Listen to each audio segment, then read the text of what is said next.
Shiba Yazia is a 97-year-old resident of Museveni village, Mayuge district. She cannot access the social assistance grant scheme because she does not have a national ID.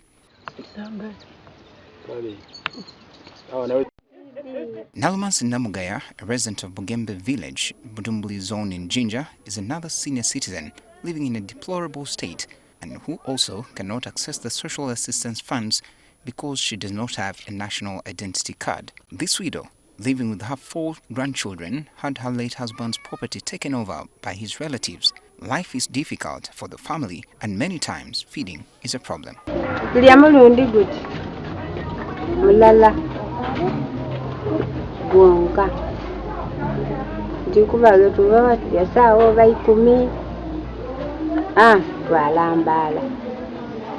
L1 chairman for Museveni village, Andrew Barasa, says while funds to support the elderly in the district arrived, some of the senior citizens cannot access them because they have no national IDs. He's also worried that raising the age of eligibility from 65 to 80 is likely to worsen their already bad state. Kuongeza emyaka ku 8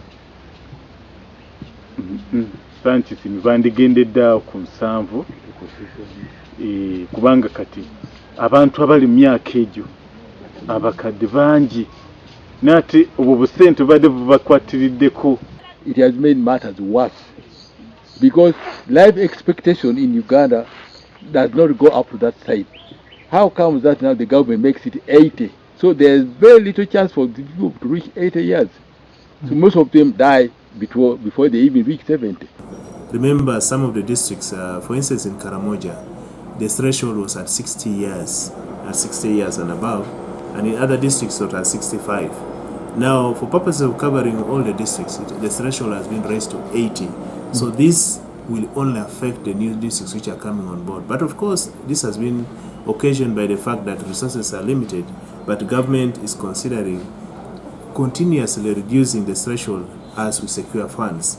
However, the acting permanent secretary in the Ministry of Gender, Labour and Social Development explains the rationale of increasing the age to 80. Some significant benefits from this program. Many of them will tell you they have been able to improve on the number of meals they take per day. They have been able to, some of them are labor constrained.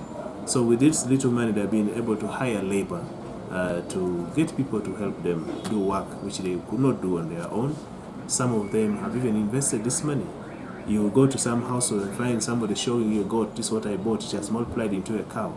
And this is quite satisfying. And these are things which encourage us. We have also seen that they're able to access services, like health services. They can now hire boda-bodas and they are taken to the health service delivery points. And this is quite encouraging. Benjamin Jumbe, NTV.